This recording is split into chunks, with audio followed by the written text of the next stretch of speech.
Good morning students, I am Shomaji sir. Today I am here to deliver my lecture on topic subphylum Vertebrata. Here I will discuss about the class Cyclostomata, Chondrichthyes and Osteichthyes. So watch the entire video lecture to gain basics out of it. So without any delay, let's start with the topic class Cyclostomata, class Chondrichthyes and class Osteichthyes. So let's start. So let's start with the topic subphylum vertebrate. You can see very nice colorful diagrams have been given.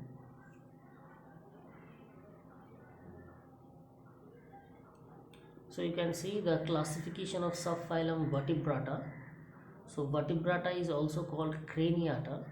So Vertebrata is divided into two types. One is Agnatha, another is Gnathostomata. Agnatha means those who don't have jaw, that means jawless organism. And Gnathostomata means those organisms that have jaw, that means they bear jaw, right?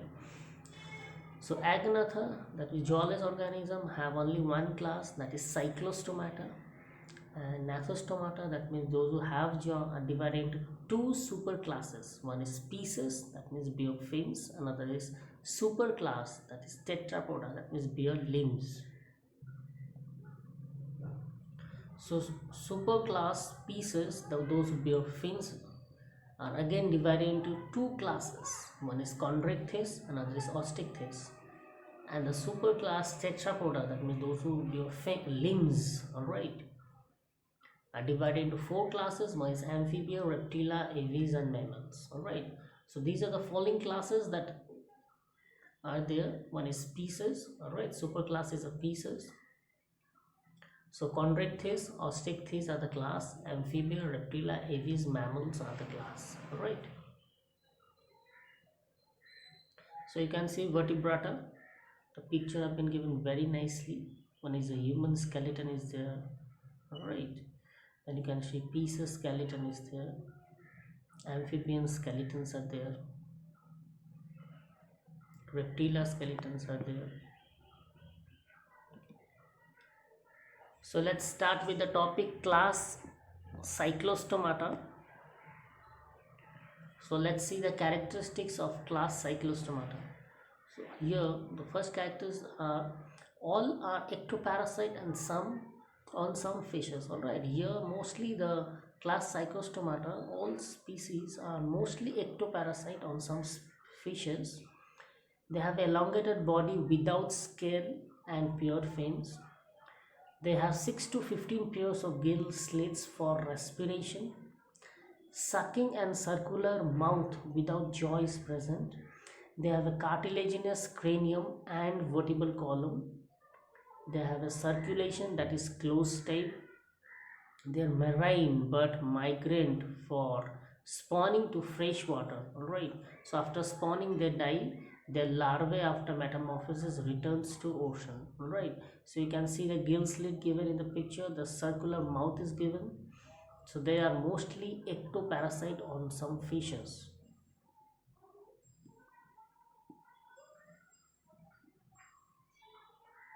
Alright, so you can see the examples. Examples are Petromyzon, that is lamprey, and Myxine, that is hagfish. So you can see on top Petromyzin figure is given, pictures is given, and Myxine, that means hagfish, picture is given. So you can see they have, for hagfish you can see they have tentacles, gill slits, there are 12 pairs and mucus glands are there. Right, so this is all about the class Cyclostomata.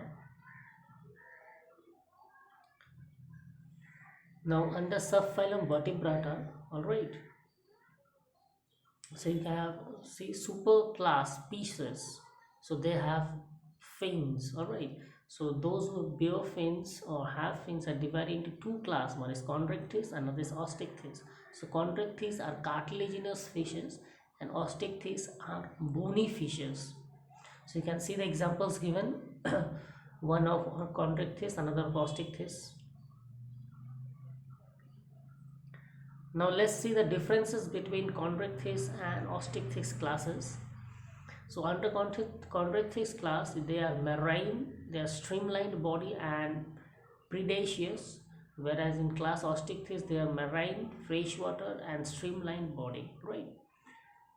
Next under the second point, in the second point of class Condyctis, you see they are cartilaginous endoskeleton. They have cartilaginous endoskeleton, and notochord is persistent throughout life, whereas in bony fishes, in Osteichthyes, they have a bony endoskeleton, right?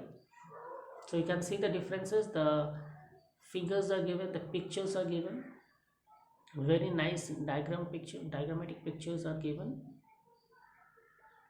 Next is there, the third point is ventral mouth is present in Chondrichthyes, and they have a powerful jaw, whereas in class Osteichthyes they have a terminal mouth.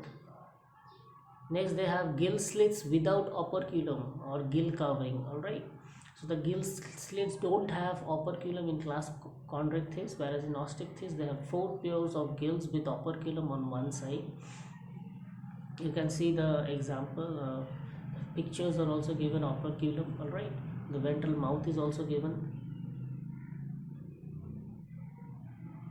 The next point is under Chondrichthyes, skin with placoid scales. All right, so Chondrichthyes have a placoid scales, and the teeth are modified placoid scales which are backwardly directed, whereas in Osteichthyes the scales are mostly cycloid and ctenoid. So next point, you can see they don't have air bladder in Chondrichthyes, and so they have to swim constantly to avoid sinking. All right, and here in Osteichthyes air bladder forms buoyancy.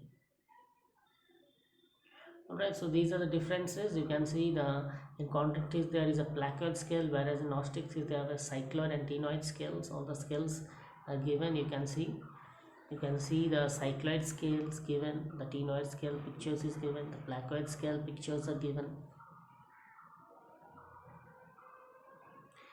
Next, you can see for Chondrichthyes they are poikilotherm, that means they are cold-blooded animals.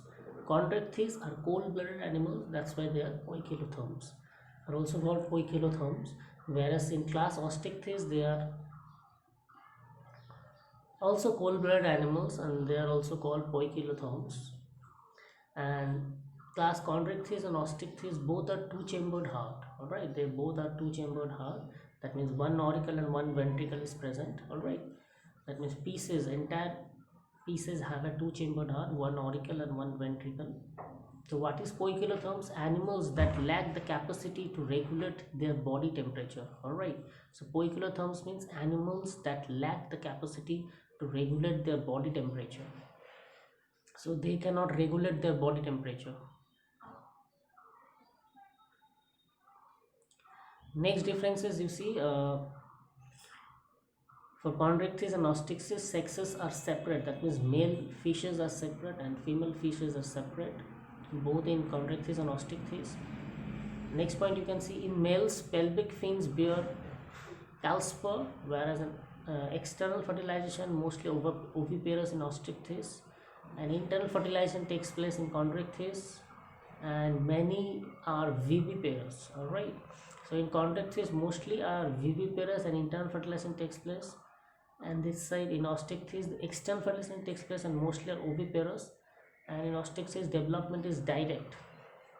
So you can see the example, female ovary is given, male testis is given. All right,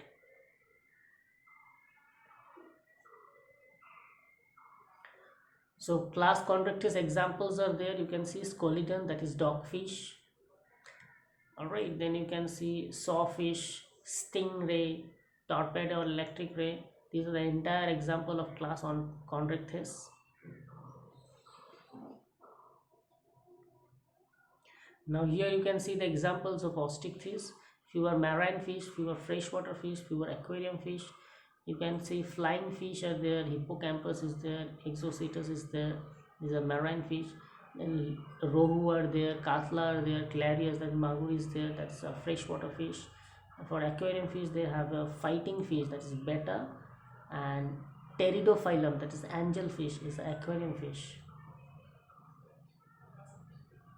This is an entire outline overview of fish where entire structures are given.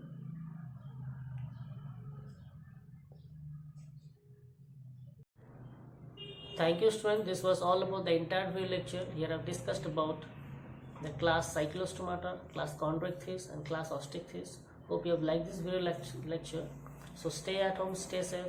I am Shomujit sir signing off for today, and again we'll meet in the next class. Thank you so much.